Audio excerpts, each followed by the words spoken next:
Oops.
Hey, good morning to everybody. Happy Sunday. I gotta grind that bottom off, but this is in a box. I love making these little boxes. They're fun. Really simple. There's a real simple technique to you can learn doing this on your lathe. It's really kind of cool. Who do we got out there today? Hey, Mahi and Mahala, Mila. It's night. Thank you guys. This is I have to grind that off on the grinder, but pretty simple.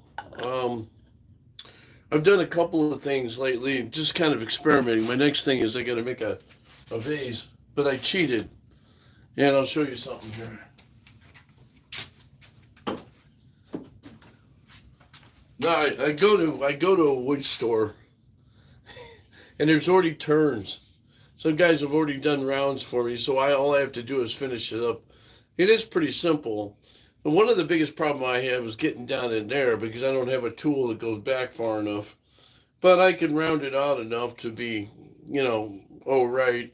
There's a device you put on your lathe that holds that up like that, and I don't have that, but that's another tool I got to get. And Christmas is coming, so maybe I'll ask Santa Claus for that. Okay, so I want to show you what I did. First off,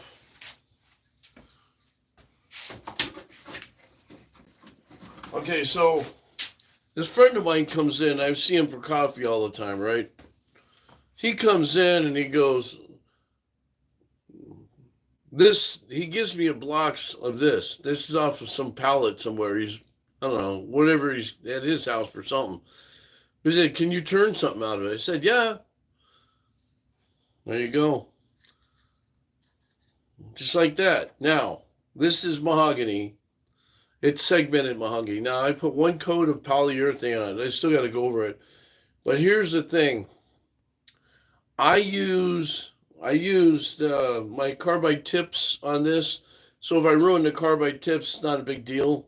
And I'm not worried about that because I could change the tips. Don't use your metal ones. If you ever get around to doing something like this, I tried to remove as many of these staples as I can. But the good thing is they're aluminum, so they don't do much damage, if any of it. So this is pretty much, it's got one coat on, and you can see how dry it is, right? You can see how dry it is. So usually when I put wipe on poly and stuff like this, it takes me 5 to 6 coats to get a really nice shine, really smooth. This one's really going to come out really nice. Now you can make, what's good about this, you can make all kinds of, you make a box out of this if you want to make a cup. If you're creative, you could take on your scroll saw or bandsaw and make handles for it. and then insert them into here. That would be kind of cool. I don't recommend. You can make candle holders out of them. I don't recommend being drinking out of it, but who knows. So the first thing, this one's kind of oddballs because this one will be smaller. I might use this one as a top, but over here, as you can see, I got one on here, and I squared it up. Squared it up, I should say. I'll show you what I do. There's a little bit of prep involved in this. Okay, so usually when I take something like this, I square it up. I get all the crap off the sides of it, and like this one is 4x4, right? So it's like a 4x4. So what I'll do is depending on which way I turn it, I could turn it this way too, right? If I wanted to. But because it's oddball, you wouldn't have a very big piece. But you can use it for, you might be able to make small candle holders or what on it. But what I usually do is I square these up so it's even on both sides. Then I go from corner to corner before I cut the corners off. You can see that I marked it on there, right? That's how I find where my center is. Then I've got a compass that I'll draw a circle on. And I'm got this set thing where I want to have it like about 1/8 of an inch away from the closest side. So when you turn it, you want it to be cylindrical. It's kind of the mark. I'm using this as a gauge. Now, sometimes both sides won't come out the same because it depends on how square this is. If it's not square, it might be thicker on this end than this end. And that's where you got to check it. Usually when I'm turning it doesn't matter because what will happen is it will throw it off a little bit where it's like vibrating a little bit. Not really vibrating, but it's moving around. What I do is I just tune it up. I call it tune it up on the lathe. But you got to know how much how much you want to do that. Because you don't want to spend a lot. You don't want to spend a lot of time trying to take a lot of this off because then you're shrinking it. So that there in itself, just playing around with something like this. Normally I use something like this.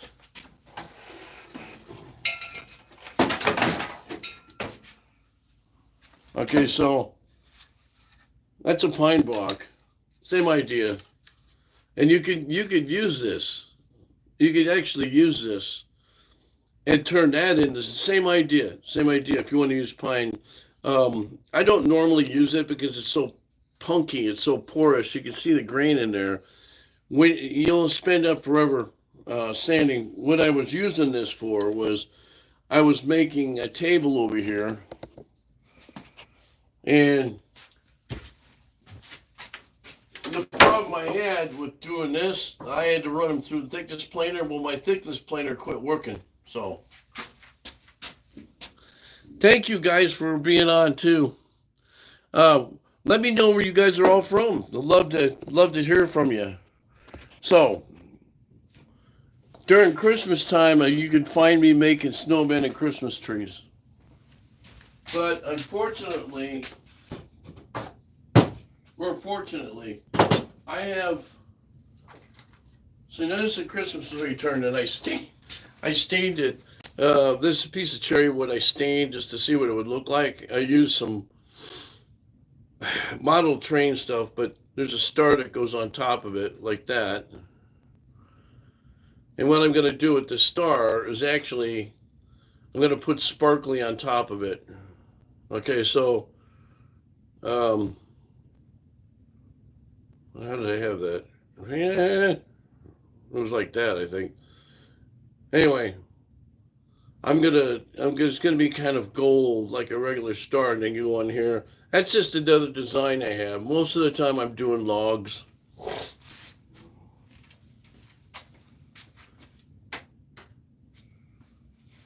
Okay, so this is what I'm making now. It's not. I've got to finish this up a little bit. I'm gonna it's a little bit rough, and I usually just take it off over here on my drill press and just go over it really lightly with some 1000 grit stuff, and that takes care of the roughness. And then go over it, back over it with some finish. But you could get really creative. You could turn the top. You can make this deeper. I just made this one like this. There's a I guess you could buy magnets and put pins in here so you can slide it. So tops you could get from Hobby Lobby. I'm always over there. That place has got so much. Between Hobby Lobby and the Science and Surplus store in my town, I go crazy. It's just, you can give me a basket and I'll fill up about $1,000 worth of stuff in there sometimes. So that's that.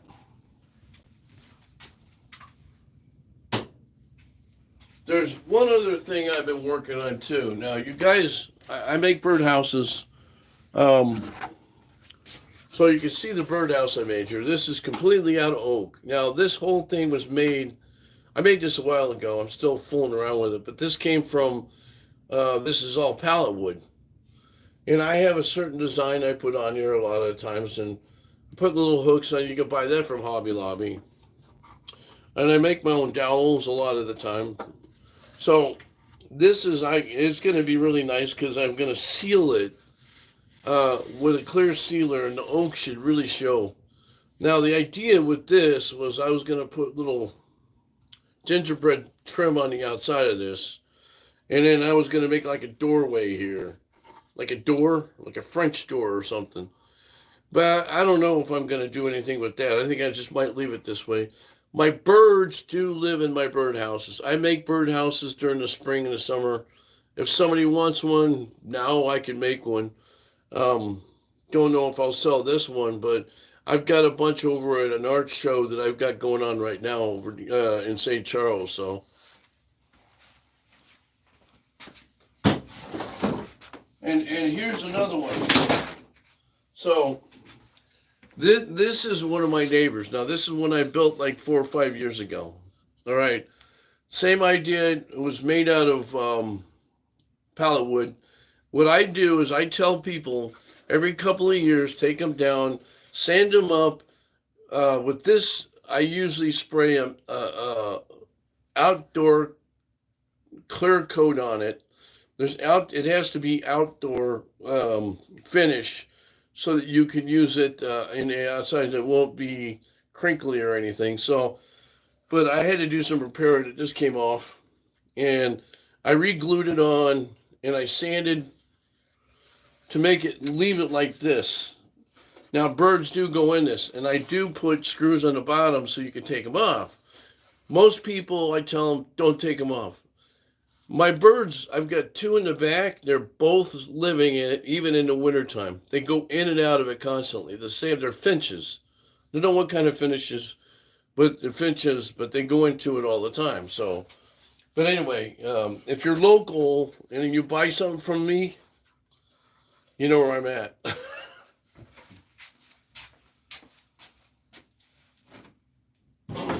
Oh, yeah.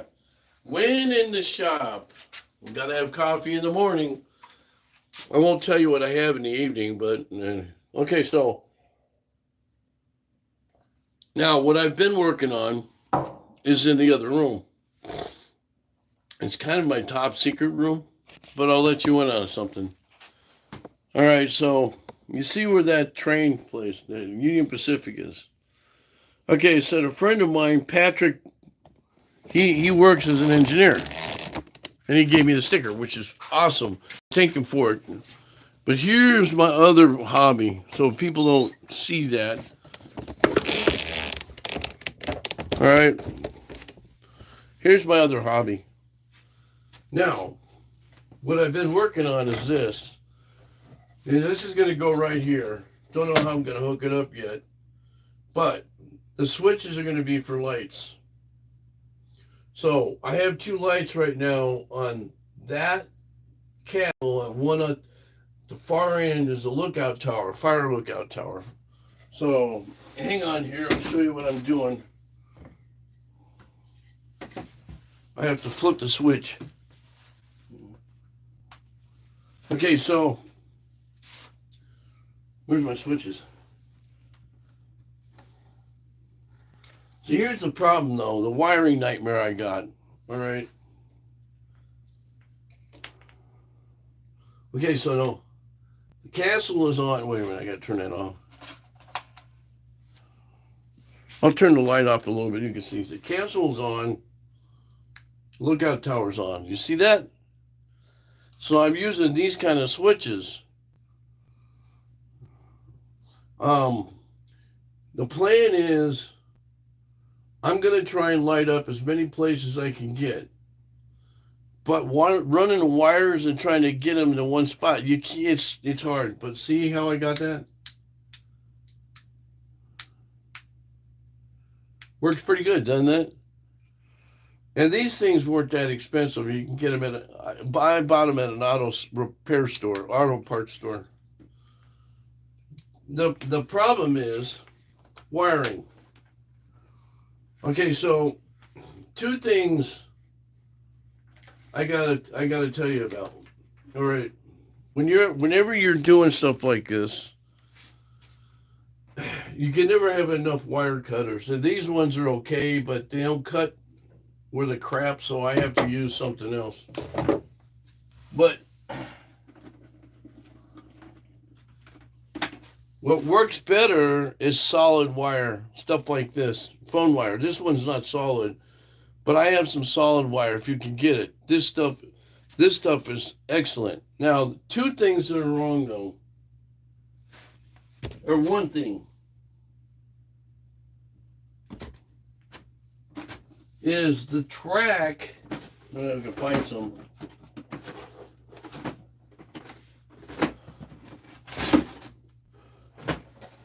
Okay, so the track itself, the switches, the wires are even smaller than that. So you got to have good eyes for that. All right, so you have to go. And I've been working, and you notice it's a mess. I'm working on the back part. Now, I haven't put any sand on this yet. I haven't put any of the grass. I'm still playing around with designs, where to put the houses. Once I get the houses in place, then I'll fool with finishing it. So I'm pretty much in placing stuff where I think they might go. Down here on this part, it's a little bit different. I'm not so much worried about this because I'm going to have this as an industrial park in this part. Down there will be houses and stuff in there too. But let me go back over here. I had to turn this off.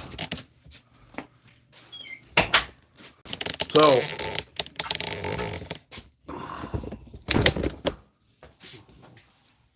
I'm mainly trying to get Christmas stuff done and out of the way. So, in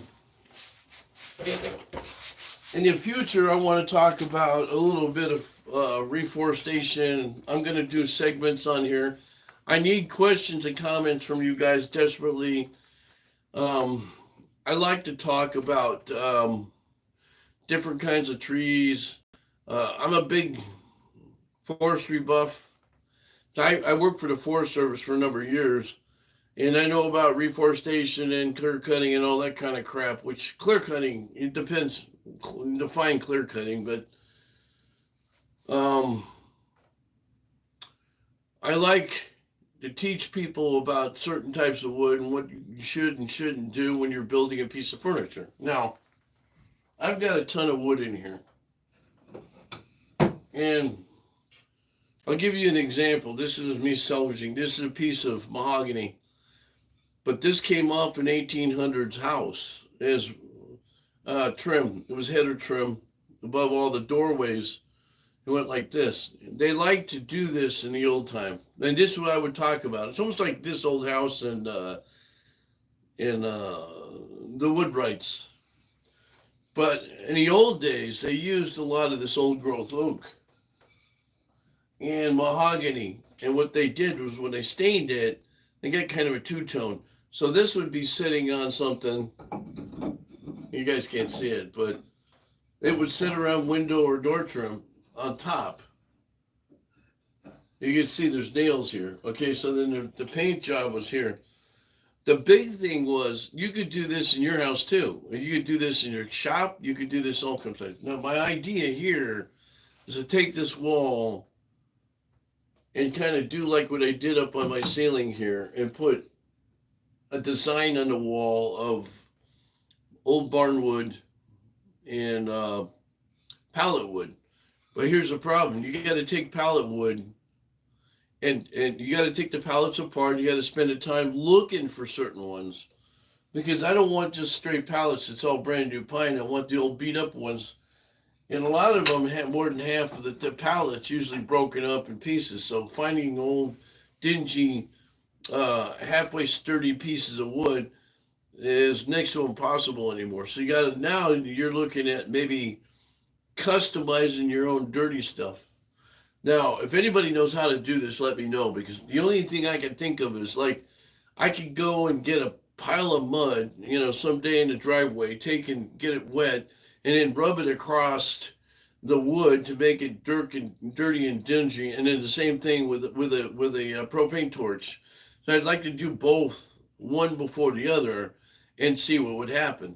You customize it. See, the other thing was too the corrugated metal. We'll work on that too. I want to have that in here too. My design work, I have an idea. I have to sit down and draw it somewhere. But I want to make like a picture frame in here. I loved it. The idea in the beginning was to have pieces of wood jut out. I'll just say this. Small pieces of wood jut out of the wall like this. And then have it for displaying, like your hand planes or some tools that you could sit on there. Okay, so why you might do that is because dust. It collects dust. I've got stuff up here. I've got hand planes. I've got saws. I've got screwdrivers. Yeah. I mean, I've got all kinds of stuff up there. It collects too much dust, so I don't know if I want to do that. Then I got to thinking I'd love to have glass cases, plexiglass cases for some of the good work that I do. But the way this thing is set up, I don't have anything that's perfectly airtight or tight enough to keep the dust out. So I'm asking you guys, what would you do in a shop like this? It's not very big. I mean, I'm comfortable with it now. The only thing I'm missing really is a tabletop joiner. It would fit on here, but that's taking up a lot of room. See, now normally, and that's why I have two sawhorses. They go in the storage room when I'm not using them. I mean, that's kind of the only way. That thing I meant to go underneath this side and slide down, but it never worked out that way. So, and I think these tools being over here are better off in here because it's basically the walkway. If I move them over here and put that over there, the idea for this would be to be in the middle, but then I got no room on either side. So, see, if I show you 360, I'll show you what I'm talking about. See.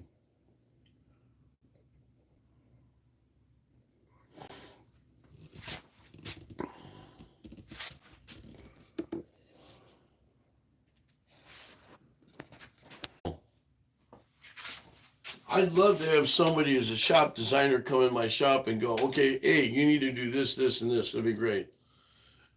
So, anyway, it's a couple weeks before Christmas. Have you made anything? What makes a difference is if you make a present that you make a pine cone and decorate it. So, excuse me, there's a couple of ways of doing stuff. Now, I was going to take this. You saw it was in here, right? This was going to be like a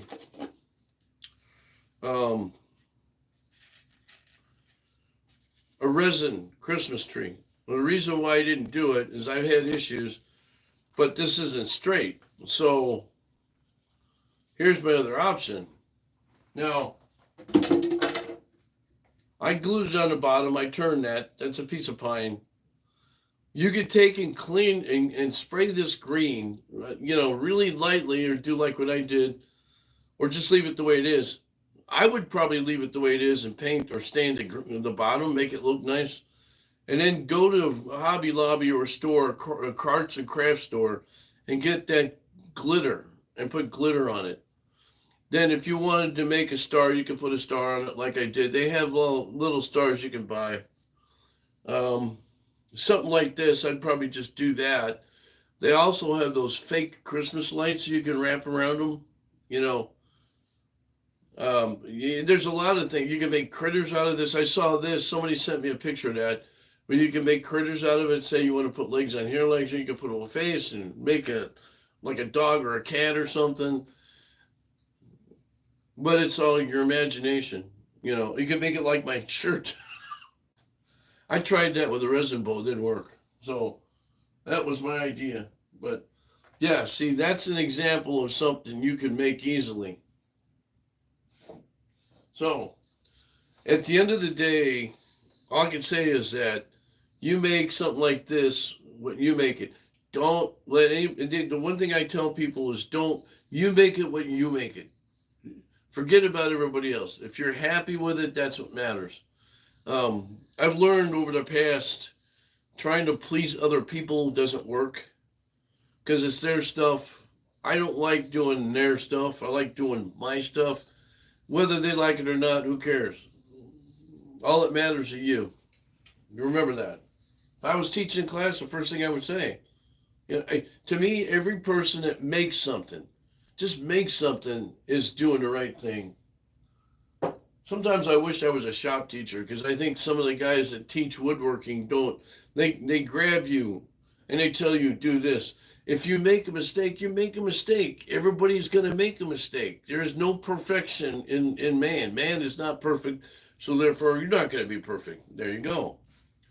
Anyway, I'm going to let you go. I've got to go to a play this afternoon and dinner with some friends. And I want to wish you guys all a happy and healthy 2025. Thank God we're through with the elections, but I want to make sure that you all have a great time. I'll be on and off, not as much because I've got a lot of stuff coming up. If you want to leave me a message, let me know what you think, because 2025 is a changing year for me. I don't know if I'm going to do this anymore. I know I said this before, but I'm not getting any feedback. And so sometimes I just put videos on and leave it. And I do appreciate people that have been on. So anyway, I'm going to let you all go. Remember, be creative. Be creative in life, not just in making things, but just be creative. Think outside the box. Happy Sunday. God bless. And don't eat too much because then you'll have to be on a Weight Watchers diet like me. God bless.